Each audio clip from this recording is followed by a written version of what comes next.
Jesus, que bom que o Senhor habita aqui. A vida cristã inteira que eu vou viver já habita em mim. Porque para mim, o viver é Cristo. Não sou mais eu quem vive, mas Cristo vive em mim. Cristo é tudo, está em todos nós. Amém? Agora, uma das perguntas mais importantes no estudo de espiritualidade, de restauração e de ação e de vida, de fé e esperança e amor, é a questão do mundo. Porque nós vivemos no mundo. A gente está no mundo, mas a gente não é do mundo. Então a gente vive num ambiente que a Bíblia descreve como o mundo. E a ideia do mundo não é tanto a parte biológica aqui de plantas, árvores. É um sistema de pensamentos e ações de seres humanos e também influência de seres espirituais, como o maligno, Satanás e demônios. Então a gente vive num ambiente que a Bíblia chama o mundo. Nem sempre que você vê a palavra mundo na Bíblia, ela está falando desse sistema. Às vezes quando você vê o mundo, está falando literalmente do planeta. Mas na maioria das vezes, quando a Bíblia fala não deveria amar o mundo, está falando desse sistema no qual a gente está tendo nossa experiência humana. Quando um agricultor planta uma vinha, ele sabe que ele está plantando a vinha onde tem perigo, onde tem inimigo da vinha, onde tem vento, onde tem chuva, onde tem inundações, onde tem um monte de coisas que ele, como agricultor, tem que levar em conta, tem que calcular para ter sucesso na vinha. Então Deus nos coloca nesse mundo e a gente queria que Ele eliminasse os perigos, a gente queria que Ele fizesse desse lugar um lugar mais agradável. Mas nós, como ramos que estão nessa vinha que Deus plantou aqui, Ele está dizendo para nós, no mundo terás aflições. Então, saúde espiritual, para ter saúde espiritual, você tem que ter uma visão do que vai acontecer aqui neste mundo. Debaixo dessa palavra aflições, vem muitas possibilidades. Mas a despeito desse perigo, dessa situação difícil, nós podemos descansar no fato que Jesus já venceu o mundo. O que quer dizer vencer o mundo? Vencer o mundo não significa controlar o mundo ou eliminar o mundo. Vencer o mundo significa que você tira o poder do mundo sobre você. Quando você vence um inimigo, você tira as armas dele. Você tira da mão dele o poder que ele tem de realmente destruir você. Porque sabemos que Satanás, ele é ladrão, ele é mentiroso, ele é assassino. Mas Jesus venceu Satanás. Ele já destruiu as obras de Satanás no sentido de Satanás poder nos dominar. Satanás não tem mais como nos dominar no nível da medula do nosso ser, no nosso espírito. O Espírito Santo nos selou e nos garante e cuida de nós. Mas na área da nossa alma, nossa mente, nossas emoções e nossas vontades, nós podemos sofrer ataques. Porque Satanás ainda pode, nessa área da minha vida, na minha mente, nas minhas emoções e minha vontade, ele pode me distrair. Ele pode tirar a minha atenção. E se lembra que a gente começou, o que ganha sua atenção ganha você. Então, Satanás, ele quer tirar sua atenção de Jesus e colocar sua atenção nos seus problemas, nos seus erros, nas suas deficiências, nas suas fraquezas, porque ele tem que criar uma sensação de escassez para manipular você. Satanás não pode manipular uma pessoa que está literalmente satisfeitíssima em Deus. Realmente a alegria em Deus é nossa força. Ser alegre em Deus é como ter saúde contra o maligno. Então, na batalha espiritual, que a gente fala muito aqui no Brasil sobre batalha espiritual, a grande batalha espiritual é na área de satisfação. Seu nível de satisfação em Deus. Quando você está cheio de satisfação em Deus, os argumentos do maligno não funcionam, as tentações não funcionam. Mas quando ele pega você lá embaixo, ele facilmente consegue manipular sua alma e ele consegue levar para você a fazer coisas que você não deveria fazer ou parar de amar alguém. Aí você entra em depressão, aí você pensa, puxa, não dá certo. Aí ele é um acusador, então ele trabalha muito com a gente dessa forma. Então é muito interessante, é muito importante a gente parar e falar dessa questão, o mundo. O mundo.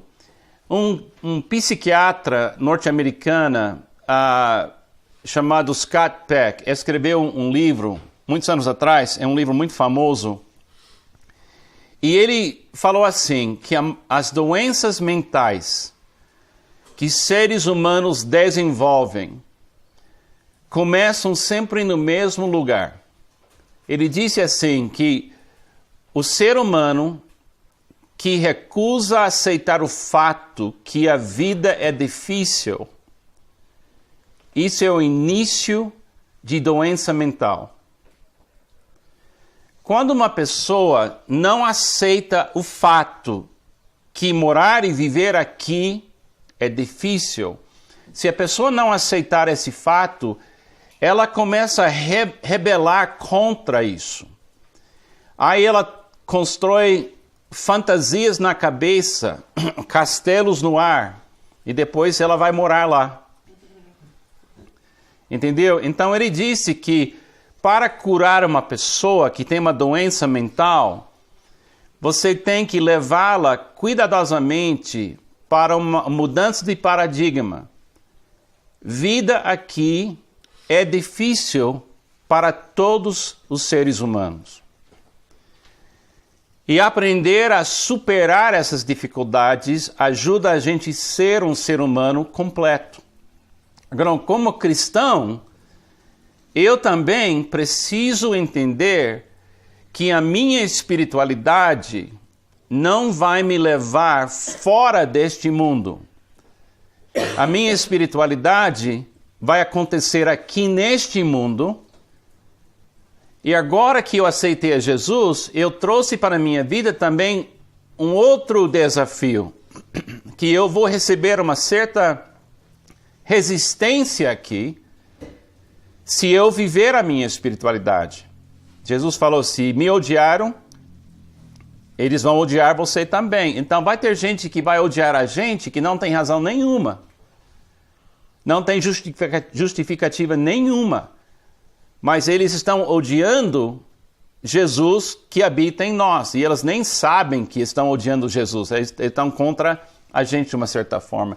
Então é muito importante na nossa espiritualidade parar e examinar o mundo.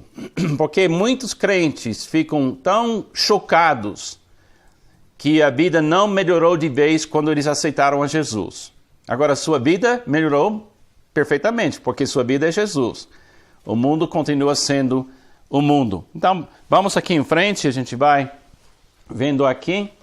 Primeiro é o pensamento. A existência da dor não é um erro de Deus. Tem muita gente que pensa que o alvo da minha fé é eliminar a dor. Mas só um versículo pode curar você desse paradigma errado. Tome a sua cruz e siga-me. Como é que você pensa que o cristianismo é uma doutrina que diz: desenvolve a sua fé para eliminar a dor na sua vida? Porque tomar uma cruz, a imagem de tomar uma cruz significa ir na direção da dor. Não fugir dela, mas ir na direção da dor. Então, a dor não é um erro de Deus. Então, vamos em frente aqui. A experiência normal de um cristão é problemas com propósitos, aflições por fora e paz e ânimo por dentro. É normal eu ter problemas enquanto eu estou entregando o amor de Deus. É normal, se você existe para amar, você ter problemas aqui neste mundo, porque o mundo não é um ambiente que trata bem o amor. O mundo jaz no maligno, e nós temos que entender que realmente esse mundo está sob o poder do maligno, mas Cristo vive em nós. E Lucas 14, 27 diz: e aquele que não carrega a sua cruz e não me segue, não pode ser meu discípulo. Agora, quando eu aceitei Jesus, e eu li pela primeira vez esse versículo, carregar a cruz, para mim, a minha cruz era cada pessoa chata na minha vida. Eu identificava as pessoas assim: essa pessoa é minha cruz. Essa pessoa é minha cruz. Então, eu tentava evitar essas pessoas. Eu queria que Deus eliminasse essas pessoas da minha vida. Se for da tua vontade, tire esse cálice de mim. Entendeu? Aquela coisa. Não, essa pessoa me perturba, ela me maltrata. Agora, hoje eu entendo essa frase, carregar a cruz, de uma outra forma. A cruz de Cristo, para nós, é a nossa salvação. A cruz de Cristo foi o amor que Ele trouxe para nos salvar. Deus amou o mundo de tal maneira que deu seu Filho unigênito. A gente sabe que Ele fez isso na cruz. Então, a minha cruz é a quantidade, assim pode falar, quantidade do amor? Quantidade, não é? Quantidade do amor que somente Carlos pode entregar. Por exemplo, a Pamela tem um só marido.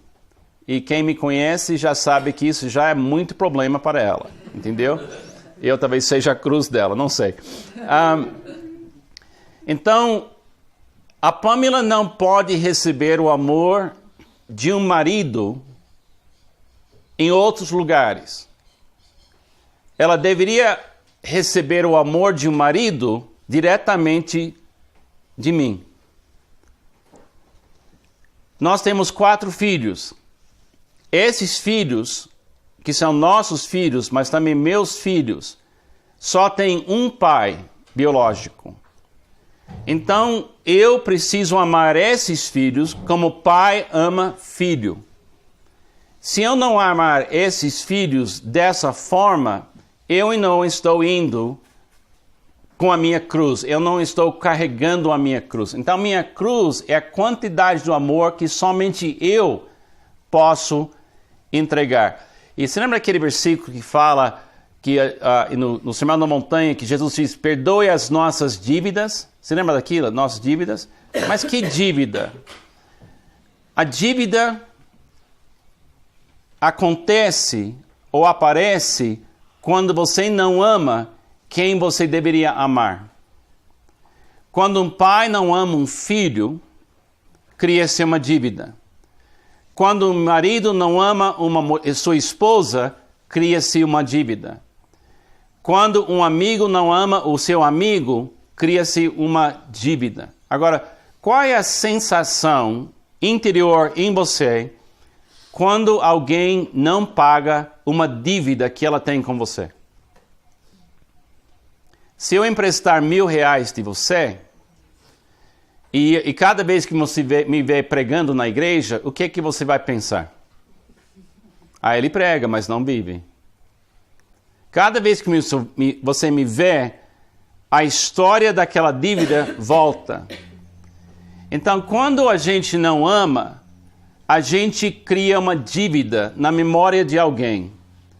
E muitas das doenças mentais e muitos dos problemas relacionais que nós temos é porque nós estamos com um arquivo cheio de memórias de quem não nos amou. Quando você se torna crente em Cristo, discípulo de Cristo, você começa a perceber que a única maneira de você não criar dívidas com pessoas é amar sem parar. Mas se você amar aqui neste mundo, você vai ter problemas amando aqui neste mundo. Você vai ter resistência aqui neste mundo. Você vai ter inimigos do amor, porque muitas pessoas não acreditam no amor. Elas acreditam no certo e errado. Eles acreditam em gente boa contra gente má. Elas acreditam em ter razão e ganhar o argumento. Essas pessoas não entendem o Sermão da Montanha. E também não sabem viver o Sermão da Montanha, porque para viver o Sermão da Montanha, você tem que ter Jesus em você, inspirando você a viver isso momento a momento. Agora, tem uma doença no mundo, a doença é a lepra. E o problema com essa doença não é dor, é a ausência da dor. A pessoa que tem essa doença, ela vai destruindo o corpo dela, porque ela não tem limites. Quando você abre uma porta com uma chave e você vira a chave na direção errada, como é que você sabe que você está indo na direção errada? Você sente a pressão, e se você forçar mesmo, você pode quebrar a pele no dedo da mão. A pessoa leprosa, ela não sente a dor. Então, se ela colocar a mão em cima de um fogão, ela não sente a dor. Então, queima a mão. Ela não tem aquele alerta de infecção que faz a gente não usar o dedo da mão porque está machucado. Então ela vai perdendo os dedos das mãos, dos pés, ela começa a perder orelha, ela está num processo de destruição, porque dor estabelece limites. Então tem um livro excelente do Dr. Paul Brand e Philip Yancey, que é do editora Mundo Cristão, que é chamado Dor, a Dádiva que Ninguém Quer. É um excelente livro. Então, para você permanecer em Cristo, você não pode ter na sua esperança a ideia que agora que eu tenho fé, a vida vai ficar fácil. Entendeu? Agora, o que vai acontecer é que você vai vencer a dor. Você vai vencer a dor do seu passado.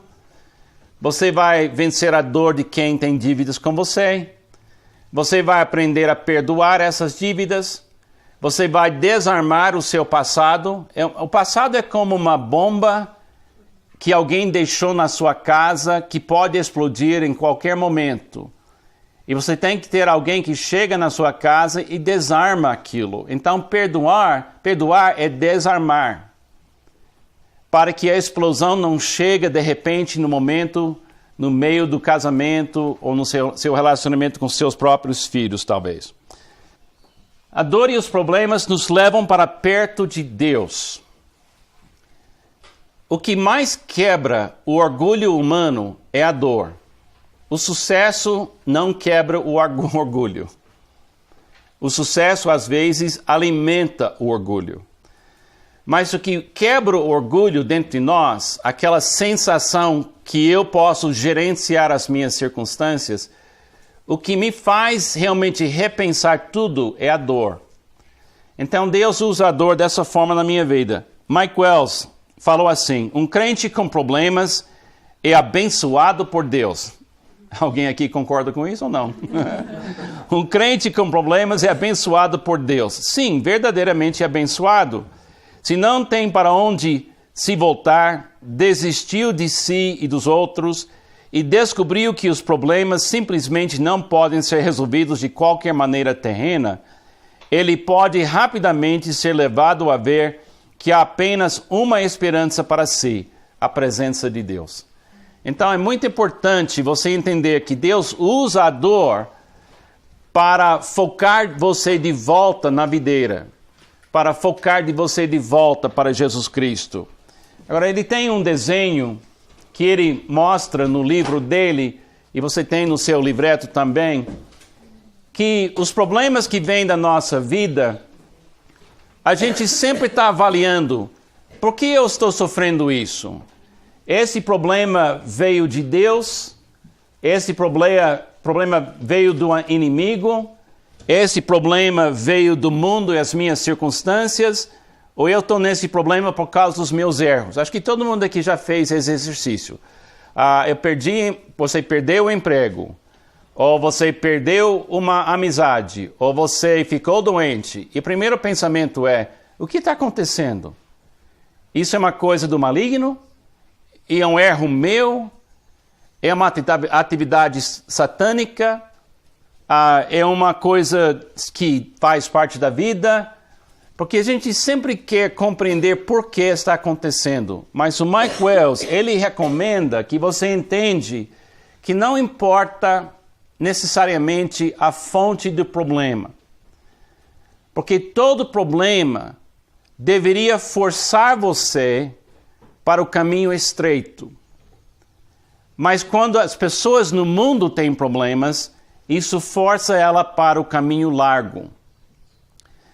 A pessoa no mundo, quando tem problemas, ela vai na bebida, vai no sexo, vai na violência, vai atrás do dinheiro, troca de amigos.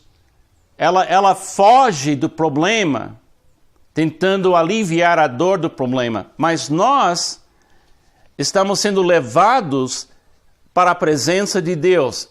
Então, não importa que tipo de problema que eu tenho, como ramo, a minha solução está na videira e nas mãos do agricultor. Então, eu tenho que ver todo problema como uma oportunidade de aperfeiçoar meu relacionamento espiritual com Deus. Todas essas coisas cooperam para o bem daqueles que amam a Deus. Agora, é natural para um ser humano buscar a vida plena. Em nenhum lugar na Bíblia a gente é proibido, ninguém na Bíblia fala para a gente esquecer da felicidade. Você existe para sofrer. Não, você não existe para sofrer. Você existe para amar. E a parte do amor é a alegria. Entendeu? Se você é uma pessoa amada, você é uma pessoa abençoada. Se você é uma pessoa aceita, você é uma pessoa abençoada. Se você é uma pessoa redimida, você é uma pessoa abençoada. Então você tem que deixar Deus amar você. E buscar felicidade não é pecado. Mas nosso alvo é amar. Então esse alvo tem que guiar tudo que a gente pensa. Então nós temos aqui uma coisa que é uma coisa estranha nessa área de dor. Se você achar a sua vida neste mundo, você perde a vida verdadeira. Mateus 10:39 diz assim: quem acha a sua vida, a perderá. E quem perde a sua vida por minha causa, a encontrará. Por exemplo, você lembra daquela ilustração que eu falei da mulher, que eu perguntei para ela, eu pedi para ela falar da sua vida e 2 horas ela falou da dor, não é? Então ela ainda estava tentando achar a vida dela aqui no mundo. Se eu perguntar para você como está a sua vida, e você começa a me contar a história da sua infância, a história dos seus problemas, a história das suas conquistas, e você entende isso como sendo a sua vida, isso é perigoso. Nós temos que compreender que nascemos de novo. A nossa vida agora é Jesus.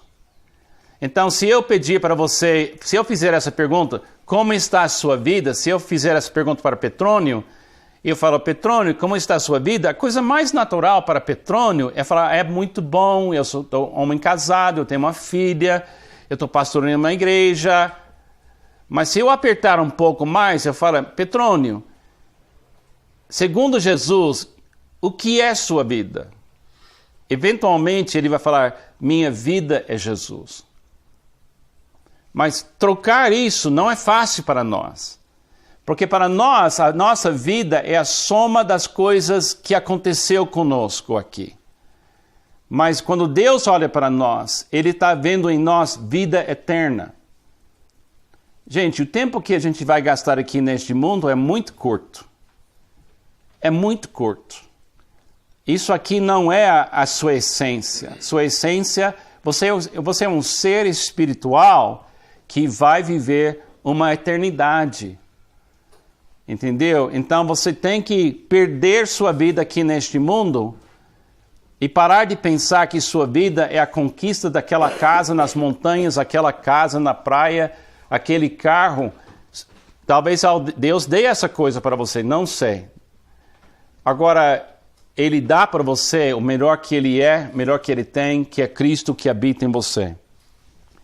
Essa busca na direção da alegria plena, Jesus descreve em Mateus capítulo 5, nas bem-aventuranças, e também ele descreve isso em Lucas capítulo 6. Você lembra que lá começa com bem-aventurados os pobres em espírito. Quer dizer, uma pessoa que é pobre, o que é a característica de uma pessoa verdadeiramente pobre? Ela não tem recursos. Ela não tem como resolver os problemas dela, porque ela falta recurso.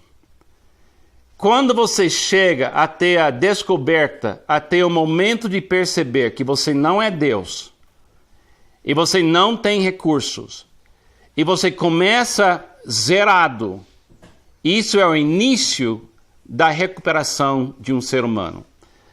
Nós temos aqui Eliane, que era fundadora do Ministério Celebrando a Recuperação, da PIB de São José dos Campos.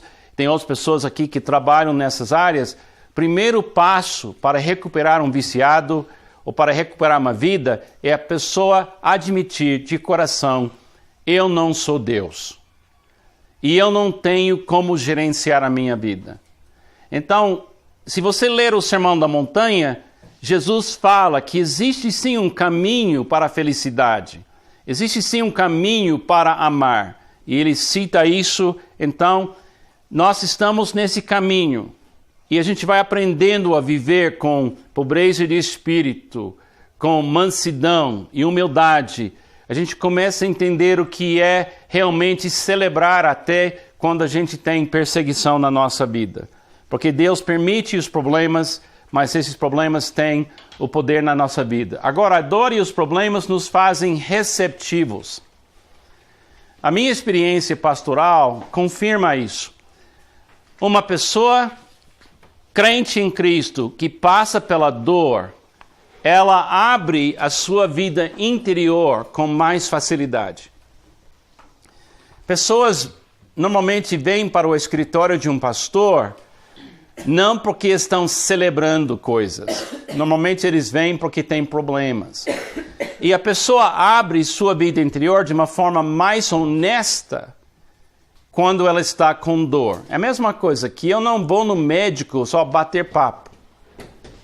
Eu não vou no médico só conversar sobre o tempo. Eu vou lá e eu não quero abrir o meu corpo para ver se tem algum problema, mas eu estou lá porque eu tenho algum problema. Então, a parte mais íntima do ser humano é a parte espiritual, e nós não temos o costume de abrir essa parte para pessoas. A gente quer dominar e se virar bem com isso, então é importante. Então, você vai descobrir na sua caminhada que a dor fez você capaz de abrir parte do seu ser que você nunca teria mostrado para ninguém. Você nunca teria nem mostrado para Deus. E você faz isso porque a dor fez isso com você. Agora, quando você começa a entender que você está num mundo que jaz no maligno e que aqui tem problemas com propósitos e que a dor faz parte, você vai descobrir que a única maneira de viver bem aqui neste momento, no mundo, é viver momento a momento. E não tentar viver amanhã antes de amanhã. E não viver o passado que você já passou. É viver agora mesmo. Por exemplo, quem diria que este exato momento é um momento lindo? Diga amém. Amém. Tudo bem. Então, se a sua mente já está vivendo os problemas de amanhã, ou se você ainda está pensando no passado, você está poluindo este momento. Dá para entender? Se você trazer os problemas de ontem ou os medos de amanhã para este momento, você trouxe poluição para esse momento. E quando você aprende a viver momento a momento, você fica surpreendido pela presença de Deus e o amor de Deus momento a momento na sua vida. Entendeu? Mas normalmente as pessoas estão preocupadas com o que aconteceu ontem e tão preocupadas sobre o que talvez vai acontecer amanhã que ela não vive hoje. Agora, dor traz você para o momento. Por exemplo, se você de repente sentisse uma dor na perna muito forte, então os compromissos de amanhã não têm importância, o que aconteceu ontem não tem importância, você vai prestar atenção onde? Agora. E tem momentos que Deus tem que chamar a gente para agora e Ele usa a dor. Ele usa a dor. A dor e os problemas nos preparam para o serviço de Deus no futuro. A pessoa que passa pela dor, a dor de divórcio, a dor de câncer, a dor de perder emprego, a dor de ser rejeitado, isso se torna em você uma matéria onde você tem conhecimento. Eu nunca passei pelo câncer. Então eu falar de câncer é teoria. Mas alguém que passou não é teoria. É realidade. Eu nunca passei por um divórcio. Eu posso dar opiniões sobre o que é ser divorciado, mas eu nunca passei por um divórcio. E não é uma matéria que eu posso dizer que eu entendo isso. Agora, a dor que você passa se torna uma matéria que Deus usa para você amar outras pessoas, porque você entende. Por exemplo, meu pai faleceu quando eu tinha 10 anos de idade. Eu sei o que é viver sem um pai presente. Então, quando eu encontro um outro rapaz, menino que não teve pai, eu sei exatamente o que aquela pessoa está sentindo. Então, Deus, sua dor de hoje é seu ministério amanhã. Sua dor que você passa, Deus usa para amar pessoas. Você não, pelo menos uma coisa muito boa pode sair da sua dor. Você pode amar melhor, especialmente naquela área. Agora tem dois paradigmas da espiritualidade aqui no Brasil e também nos Estados Unidos. Tem um paradigma que diz que o alvo da fé é criar uma existência sem problemas. Isso vende bem, gente. Tem muita gente ganhando muito dinheiro em cima desse paradigma. Isso lota a igreja também. Lota a igreja, vende livro. Porque as pessoas querem sonhar que existe um mecanismo chamado fé em Deus que permite você a eliminar as coisas negativas na sua vida. A outra visão é a visão bíblica, é chamado maturidade. Não é conforto, é maturidade. É a capacidade de viver as alegrias nas presenças dos sofrimentos. De não ter que fugir da dor, mas de literalmente entender que exatamente no dia de grande alegria, você também pode estar experimentando uma sensação de ter perdido muita coisa, ou sofrido muita coisa. Essa caminhada minha me tem levado a crer que é assim mesmo até o fim. Você vive uma mistura de alegrias na presença de problemas. E que ninguém tem vida só de alegria. Você pode ter 10 bilhões de reais na sua conta. E você pode ter casas e carros. Pode ter tido tudo que você pode imaginar. Mas nenhum ser humano consegue criar uma zona assim, sem problemas. Então a gente tem que entender que é assim mesmo que funciona. A dor e os problemas constroem nossa fé. Quer dizer, a gente tem que passar por problemas para a nossa fé entrar na maturidade. O autor Mike Wells, ele usa uma ilustração assim. Tem um prego e para bater um prego dentro de uma madeira, você bate umas 2 ou 3 vezes. Pau, pau, pau, e entra o prego. E é rápido.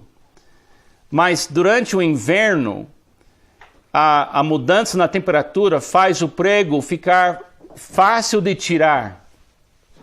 Então, o fazendeiro que quer criar uma cerca para o animal não escapar, se ele usar pregos nos Estados Unidos, onde tem muito frio, sai fácil. Se o animal encostar naquilo, sai. Então, o fazendeiro que realmente quer segurar aquilo, ele não usa prego, ele usa parafuso. Então ele vai virando e virando e virando e virando e virando. É mais demorado, mas quando vem o frio, não sai, não solta. Ele diz que tem muito crente que quer ir na igreja num culto de prego. Ele quer que Deus resolve de vez a questão de maturidade com 3 ou 4 batidas. Então o pessoal vai na igreja para ter um encontro com Deus que resolve tudo. Mas não funciona assim. A maneira que Deus nos segura mesmo é virar a nossa fé aos poucos. Trabalhar a nossa fé aos poucos. E virar a gente até finalmente a gente chega e diz, tudo posso naquele que me fortalece. É assim que ele trabalha com a gente. Você tem aqui a história de José no Egito. Você lembra da história dele? Teve o sonho.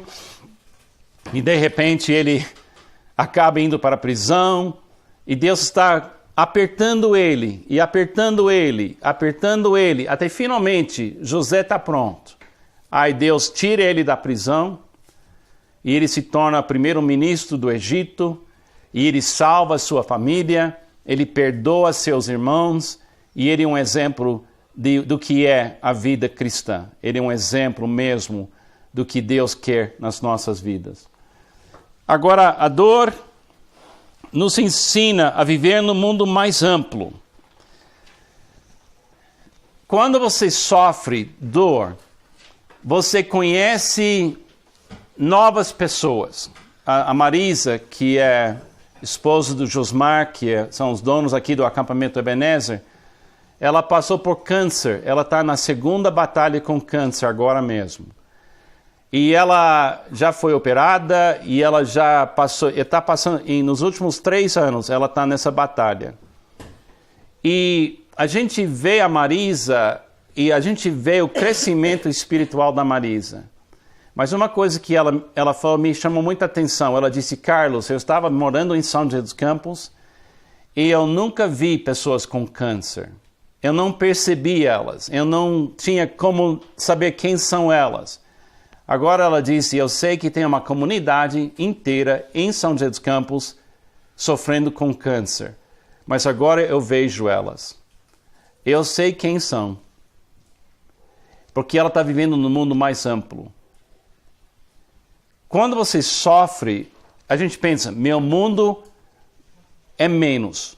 Não, quando você sofre, seu mundo abre. Se você permitir, Deus abre seu mundo mais pelo sofrimento. Também é um mundo onde examinamos as nossas perdas na presença de Deus. Eu acho que Jesus falou assim, bem-aventurados os que choram, porque serão consolados. Não é uma questão se você vai chorar neste mundo. A questão é onde você vai chorar. Na presença de quem? E quando você chora na presença de Deus, não nasce amargura. Quando você chora na presença de Deus, nasce consolação. Mas quando você chora na bebida, você chora com pessoas que não têm fé, nasce medo e nasce outra coisa. Mas quando você chora na presença de Deus, a dor é real. E você examina a dor, mas você recebe consolação. É um mundo onde abrimos mão da ilusão de ter controle permanente. É um mundo onde abrimos mão da ilusão de ter controle permanente. Sabe, uma das coisas mais difíceis de aprender é que a gente não é Deus. Parece fácil isso, hein? Não sou Deus, não tenho poder de controlar circunstâncias, eu não tenho nada que... Eu estou recebendo minha vida neste momento e a dor me faz pensar nisso. Eu não tenho controle mesmo. Outra coisa, é um mundo onde tudo se vê com esperança em vez de fatalismo. Tem gente por aí hoje mesmo que estão dizendo, vamos comer e beber porque amanhã a gente vai morrer. Isso não tem sentido nenhum, a vida é uma coisa só de acidente mesmo. Esqueça, é fatalismo. Vai acontecer. Aproveite o que você tem hoje. Agora, o cristão não. O cristão está pensando o tempo todo, não. A minha biografia não termina aqui. A minha biografia é uma biografia eterna. E eu vou viver a eternidade com Deus. Isso aqui é um capítulo na minha biografia escrito por Jesus Cristo. Então eu vou viver esse momento muito bem. Então a gente vê isso com esperança. Agora eu quero terminar essa aula contando uma história de uma pessoa que eu conheci chamado Chuck Don. Quando eu estava no segundo grau nos Estados Unidos, eu conheci um jovem adolescente da minha idade chamado Chuck Don. E o Chuck Don era atleta, era crente, era uma pessoa sensacional. E ele acabou indo para a mesma faculdade bíblica para se preparar para o ministério, para onde eu também fui, onde a Pamela também foi, em Springfield, Missouri. E depois da faculdade, nós fomos para uma igreja para trabalhar, o Chuck foi para uma outra igreja para trabalhar. E aí Chuck entregou a vida dele para ser missionário na Coreia do Sul. Nós entregamos nossas vidas para sermos missionários aqui no Brasil. Então a gente separou o caminho, ele, Chuck e Kathy, a esposa dele, foram para a Coreia do Sul. A gente veio para o Brasil. Quando a gente voltou para os Estados Unidos em 1987, o Chuck e Kathy ainda estavam na Coreia do Sul. Mas o missionário normalmente fica 4 anos no campo trabalhando e 1 ano no seu país, visitando as igrejas, vendo família e levantando mais sustento. Era o sistema que foi usado entre batistas. Então, eu estava pastoreando a igreja no sul de Flórida, a primeira igreja batista de West Hollywood, Flórida, e a igreja tinha uma casa para missionários. Era uma casa pequena, mas bem bonita, com mobília, tudo preparado para o missionário sair do campo e poderia morar lá 1 ano, sem pagar aluguel, e a nossa igreja também tinha uma escola cristã. Então, os missionários poderiam chegar, morar na casa, colocar os filhos na escola sem pagar nada, e é uma maneira de abençoar os missionários. Então, o Chuck Don, ele voltou da Coreia e escolheu morar na nossa cidade, frequentar nossa igreja e colocar os 3 filhos dele, meninos, na nossa escola. Um dia, quando ele estava já morando lá na nossa casa da igreja, ele ligou para mim e disse, Carlos, ore por mim. Hoje eu estava escrevendo e a minha mão direita parou de funcionar. Eu não consegui segurar nada na minha mão. A minha mão não está bem. Eu falei, você vai no médico? Ele disse, vou. Então ele foi para o médico e acharam um tumor no cérebro dele. Aí a gente automaticamente pensa câncer. Então ele foi para um hospital para fazer uma biópsia. E vieram pastores do país inteiro, uns 13 pastores, pegaram voos e foram direto para o hospital, encontraram comigo lá e a gente foi lá para ungir ele, orar sobre ele, porque ele era pregador sensacional, missionário sensacional, ele só tinha 43 anos de idade. Então, quando eles entraram e fez a biópsia, era câncer mesmo. Então, eles prepararam para fazer uma cirurgia, quimioterapia e tudo mais, mas na hora de fazer a cirurgia, eles fizeram os testes e não acharam tumor. Então, os médicos falaram que ele foi curado, que sumiu. E o uso da mão voltou, tudo estava ótimo.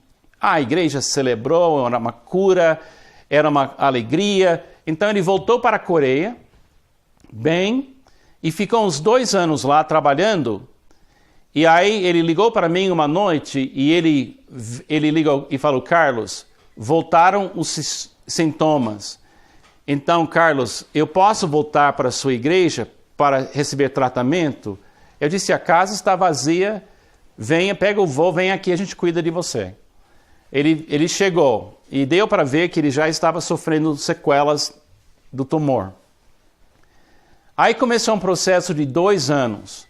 E nesse processo de 2 anos, a gente viu o Chuck Dong vivendo o drama desse momento na sua vida.